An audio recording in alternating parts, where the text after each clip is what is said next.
नीरज तो इस बात का अंदाजा भी नहीं लगा पाई कि उसकी बेटी को ऐसा क्या अर्जेंट काम आ गया कि उसने अभी अपनी माँ को अपने पास बुला लिया। ये सारी बातें सोचते हुए जब नीरज अपनी बेटी के पास जा रही थी कि उसी टाइम पीछे से एक तेज रफ्तार स्कॉर्पियो उसके पास आती है और उसे कुचलते हुए आगे बढ़कर चली जाती है। वहीं पर साइड में एक बाप और बेटा भी बैठे हुए थे।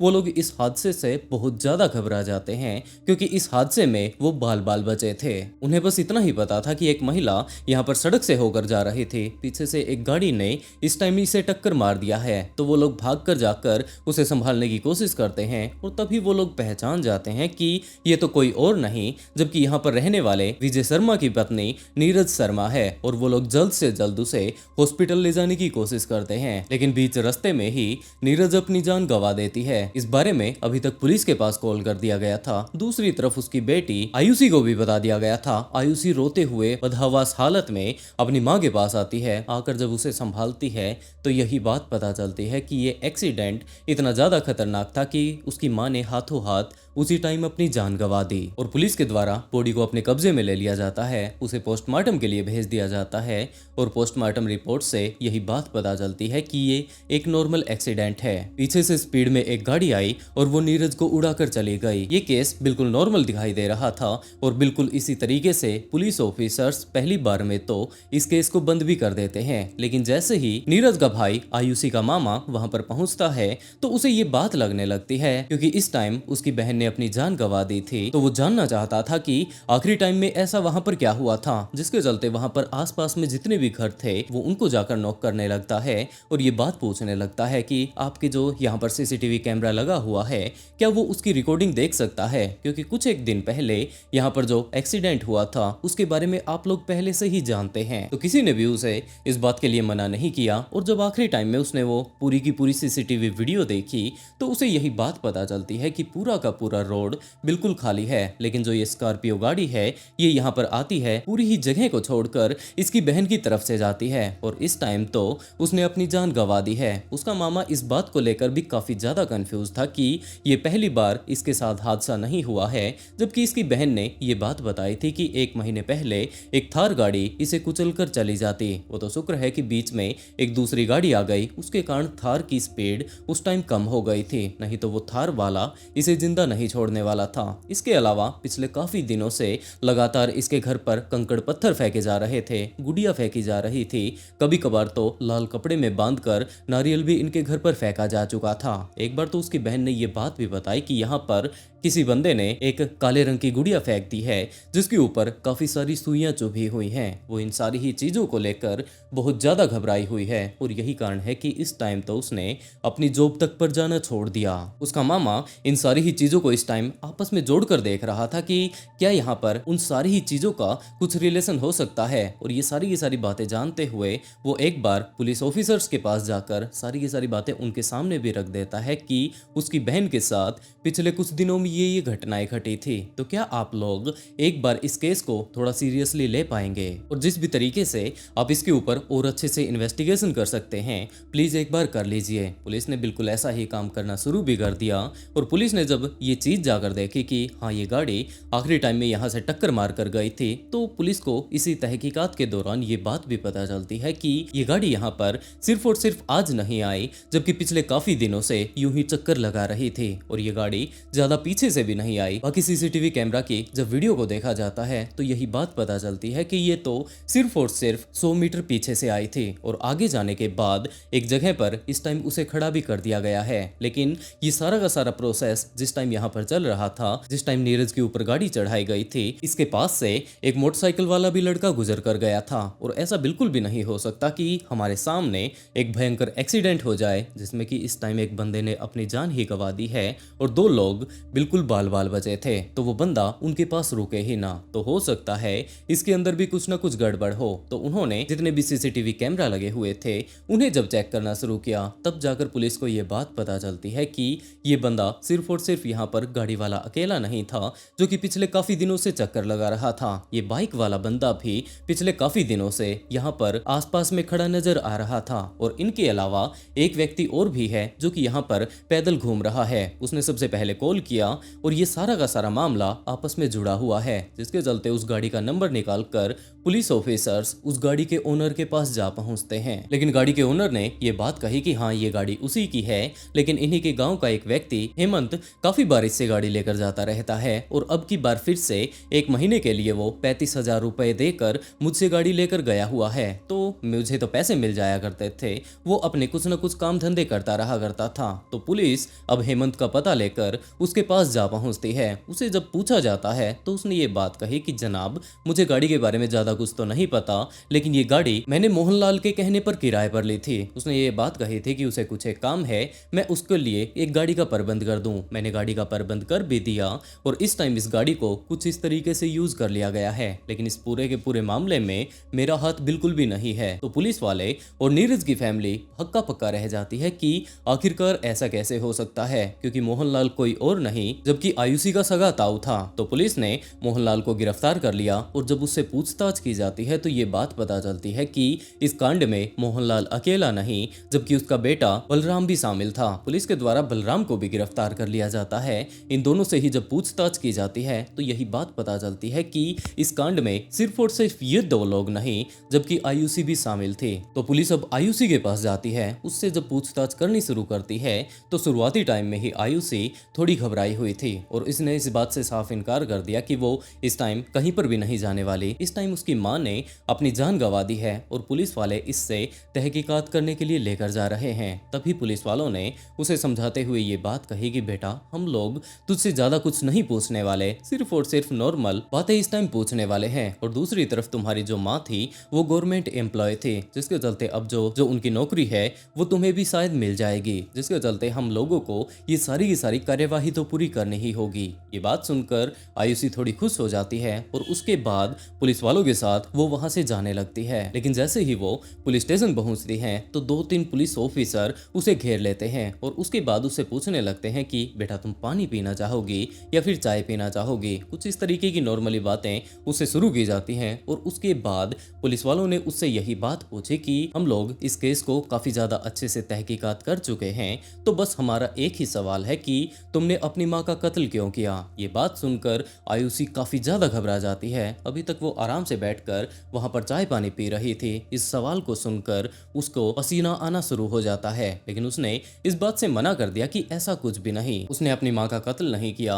आप लोग किस तरीके की बातें कर रहे हैं। इस टाइम उसके पिता ने भी अपनी जान गंवा दी है, उसकी माँ भी अपनी जान गंवा चुकी है और पुलिस वाले उससे कुछ इस तरीके की बातें कर रहे हैं, जिसके चलते पुलिस ऑफिसर्स उसके सामने मोहनलाल और बलराम को पकड़ कर लाते हैं, जिसे कि देख लेने के बाद आयुषी पूरे तरीके से टूट जाती है और वो इस बात को मान लेती है कि उसकी माँ का कत्ल करने में वो भी शामिल थी। लेकिन पुलिस वाले इस बात को लेकर बहुत ज्यादा कंफ्यूजन में थे कि पहले ही तुम्हारे पिता अपनी जान गंवा चुके हैं, तो आखिरकार तुमने अपनी माँ की ही जान क्यों ले ली। और उसके बाद आयुषी अपनी पूरी की पूरी कहानी डिटेल से पुलिस ऑफिसर्स को बताना शुरू करती है। आयुषी ने पुलिस वालों को ये बात बतानी शुरू कर दी कि ये सारा का सारा मामला 1 साल पहले घटना शुरू हुआ था, जब उसके पिता राजस्थान हाई कोर्ट में क्लर्क के पद पर लगे हुए थे, लेकिन किन्हीं कारणों के चलते वो अपनी जान गंवा देते हैं और उसके बाद गवर्नमेंट की तरफ से उनके फैमिली को एक नौकरी मिलनी थी। जिसके बाद आयुषी अपनी माँ के पास जाती है और ये बात कहने लगती है कि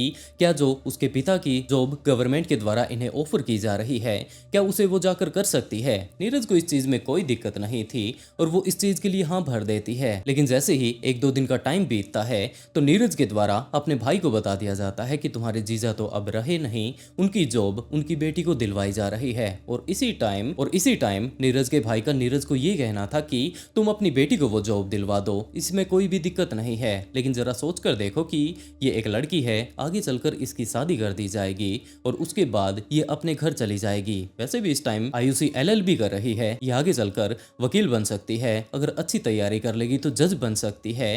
क्लर्क की जॉब का ये क्या करेगी। और वैसे भी नीरज का जो छोटा बेटा था वो मेंटली तौर पर ज्यादा स्ट्रॉन्ग नहीं था, जिसके चलते आगे हो सकता है तुम्हें दिक्कत आ जाए। तो तुम ऐसा करो कि जो ये क्लर्क वाली जॉब है ये तुम कर लो और तुम्हारी बेटी को और अच्छी एजुकेशन दिलाओ ताकि वो आगे चलकर और अच्छी जॉब लग जाए। ये बात इस टाइम नीरज को समझ आ चुकी थी और वापस घर पर आकर उसने अपनी बेटी को इन सारी ही चीजों के बारे में बताना शुरू कर दिया। लेकिन दूसरी तरफ आयुषी इस बात को लेकर बहुत ज्यादा गुस्सा हो जाती है कि आज के टाइम में सरकारी नौकरी लगना इतना आसान नहीं है। इस बारे में उसकी माँ भी काफी अच्छे से जानती है और जो उसके पिता की ये जॉब है वो उसे ही मिलनी चाहिए। इस टाइम नीरज इस चीज को काफी अच्छे से देख सकती थी कि आगे में चलकर बुढ़ापे में उसका कोई और सहारा नहीं है, सिर्फ और सिर्फ इस जॉब के ही सहारे वो अपनी जिंदगी काट सकती है। दूसरी तरफ उसका बेटा भी मेंटली स्ट्रोंग नहीं है तो इसकी भी तो देखभाल करनी है, जिसके चलते वो अपनी बेटी को ही इस टाइम समझाना शुरू कर देती है। लेकिन दूसरी तरफ आयुषी को तो सिर्फ और सिर्फ गवर्नमेंट जॉब चाहिए थी, जिसके चलते वो पहली बार में तो अपनी माँ को समझाने की कोशिश करती है। जब नीरज ने इस बात से मना कर दिया तो वो अपना घर छोड़कर पुराने वाले घर में चली जाती है, जहाँ पर कि विजय शर्मा पहले अपनी फैमिली के साथ रहा करता था। बाद में इन्होंने एक दूसरी जगह पर मकान बना लिया, वहाँ पर इनकी फैमिली रहा करती थी। लेकिन जब से आयुषी की अपनी माँ के साथ लड़ाई हुई थी वो अपने पुराने घर में जाकर रहने लगी थी। बीच बीच में कभी कभार वो अपनी माँ से मिलने के लिए आती रहती और इसी बात को लेकर दोबारा से उन दोनों के बीच लड़ाई हो जाती कि वो जॉब तो उसे नहीं देने वाली। लेकिन आयुषी को ये जॉब किसी भी हालत में चाहिए थी, जिसके चलते एक टाइम ऐसा भी आया जब उसने अपने ताऊ के लड़के बलराम से ये बात पूछी कि वो काफी अच्छे से जानता है कि इसके हिस्से में 2 मकान आते हैं, 5 बीघा जमीन आती है और इस टाइम उसकी जो माँ है वो जॉब तो छोड़ने का नाम ही नहीं ले रही है। इसके पास बैंक बैलेंस भी काफी अच्छा है, गहनों की कोई कमी नहीं। वैसे अगर देखा जाए तो ये करोड़पति है, लेकिन इसे किसी भी हालत में वो गवर्नमेंट जॉब चाहिए और उसके लिए वो कुछ भी कर गुजरने के लिए तैयार है। तो उसका भाई बलराम यही बात पूछता है कि चलो ठीक है, मैंने तुम्हारी पूरी की पूरी बात सुन ली, लेकिन तुम मुझसे क्या चाहती हो। और इसी टाइम आयुषी ने अपने भाई से ये बात कही कि क्या वो उसकी माँ को बीच रास्ते से हटवा सकता है। इस बात को सुनकर बलराम काफी ज्यादा हैरान हो जाता है कि आखिरकार उसकी बहन क्या बातें बोल रही है। उसने इस बात से इनकार कर दिया कि आगे चलकर उसके फंसने के चांसेस बहुत ज्यादा हो जाएंगे और वैसे भी वो इस काम को अंजाम ही क्यों दे। और इसी टाइम आयुषी का ये कहना था कि इसके पास पैसे की कोई कमी नहीं, फैमिली की काफी सारी प्रॉपर्टी इसके पास है, तो इसमें से जो 5 बीघा जमीन इसके नाम होती है वो इसे देने के लिए तैयार है। लेकिन इस पूरे के पूरे चीज को पाने के लिए उसे उसकी माँ को बीच रास्ते से हटवाना होगा। जैसे ही बलराम को इस बारे में पता चलता है तो उसकी तो आंखें चमक जाती हैं और उसके बाद वो सीधा का सीधा अपने पिता मोहनलाल के पास जा पहुंचता है, उसे पूरी की पूरी बातें बताता है और शुरुआती टाइम में मोहनलाल भी इस बात के लिए इनकार कर देता है। लेकिन जब उसे ये बात पता चली कि इसकी बेटी आयुषी उनके नाम 5 बीघा जमीन करने को बोल रही है तो वो भी तैयार हो जाता है और उसका यही कहना था कि वो चिंता बिल्कुल भी ना करे, वो उसकी माँ को उसके रास्ते से हटवा देगा। और इसी टाइम उन्होंने ये प्लान बनाना शुरू कर दिया कि वो किस तरीके से नीरज की जान लेने वाले हैं। शुरुआती टाइम में तो वो लोग अलग अलग तरीके के इस टाइम अंदाजे लगा रहे थे, लेकिन उसके बाद उन्हें के दिमाग में ये बात भी आई कि अगर ये इस कत्ल में फंस जाते हैं तो गवर्नमेंट जॉब इनके हाथ से चली जाएगी, तो इन्हें इस कत्ल को बिल्कुल एक हादसे के जैसा दिखाना है। जिसके चलते मोहनलाल ने ये बात कही कि तुम्हारी माँ काफी बार रोड पर आती जाती रहती है तो वो क्यों न उसे गाड़ी से उड़वा दे। और इसी कांड को अंजाम देने के लिए उन्हें किलर्स की जरूरत थी, जिसके चलते वो लोग भरतपुर जा पहुंचते हैं और वहां पर जाकर एक आदमी से संपर्क करते हैं, उन्हें पूरा का पूरा मामला बता देते हैं और उन्होंने ये बात कही कि भाई हम 4 लोग हैं। तो उन चारों ही लोगों ने ये बात बोलनी शुरू कर दी कि हम लोग कत्ल अपने तरीके से करते हैं, सबसे पहले हमें प्लानिंग बनानी होगी और उसके बाद हम लोग इस कांड को अंजाम दे देंगे। जिसके तौर पर वो लोग अपने साथ थार गाड़ी लेकर उसी रास्ते पर निकल पड़ते हैं। पहले से ही पता चल चुका था कि नीरज यहाँ से होकर जाने वाली है और वो लोग उसे उड़ाने ही वाले थे कि उसी टाइम बीच रास्ते में दूसरी गाड़ी आ जाती है। वो जैसे तैसे कर नीरज को बचा लेती है। नीरज इस टाइम समझ चुकी थी कि इसे मारने की कोशिश की जा रही है, पहले से ही इनके परिवार में काफी ज्यादा अनबन चल रही है। दूसरी तरफ इसके पति ने अपनी जान गंवा दी है, इनका तो टाइम ही खराब चल रहा है, तो कुछ दिनों के लिए ये बाहर जाना ही छोड़ देगी। और ये बात जैसे ही आयुषी को पता चलती है तो उसके तो पांव तले से जमीन खिसक जाती है कि ऐसा कैसे हो सकता है। अगर इसकी माँ घर से बाहर नहीं निकलेगी तो वो अपनी जान नहीं गंवाएगी और अगर इसकी माँ ने अपनी जान नहीं गंवाई तो वो जॉब इसे किस तरीके से मिलेगी। जिसके चलते आयुषी तरह तरह के अपनी माँ को काम बताया करती थी कि क्यों न वो आज बाजार जाकर इस काम को कर लाए। लेकिन नीरज इस बात से इनकार कर देती, जिसके बाद उसे डराने के लिए कि इनके पीछे तो भूत प्रेत का साया है, काफी सारे नारियल वगैरह, काफी सारी गुड़िया इनके घर के अंदर वो लोग फेंकनी शुरू कर देते हैं कि अगर ये बाहर आएगी जाकर किसी तांत्रिक से मिलेगी कि इनके ऊपर तो काला साया है तो हम लोग इसे अपना शिकार बना सकते हैं। लेकिन नीरज तब भी अपने घर से बाहर नहीं निकली और उसके बाद 3 जुलाई 2026 का टाइम आया जब उसके बेटे की हालत हालत काफ़ी ज़्यादा ख़राब हो जाती है और आखिर में उसे अपने बेटे का तो ख्याल रखना ही था, जिसके चलते वो उसे लेकर सीधा का सीधा डॉक्टर के पास जा पहुंचती है। जैसे ही वो डॉक्टर के पास पहुंची तो पहले से ही इसके कातिल बाहर इसका वेट कर रहे थे। उन्होंने पूरी की पूरी प्लानिंग बना रखी थी। एक बंदा पैदल पैदल जाकर सबसे पहले तो इस बात को कंफर्म करके आता है कि ये नीरज है या नहीं। जैसे ही उसे ये बात कंफर्म होती है तो उसने एक बाइक वाले के पास कॉल किया। वो बाइक वाला वहां से होकर गुजरता है और सामने ही इस टाइम स्कॉर्पियो खड़ी हुई थी। स्कॉर्पियो वाला बंदा समझ चुका था कि अगर ये बाइक वाला इधर से आ रहा है तो उसका टारगेट बीच रास्ते में ही है और जिसके चलते वो काफी ज्यादा स्पीड से उस गाड़ी को लेकर आता है। 100 मीटर के आसपास ही पीछे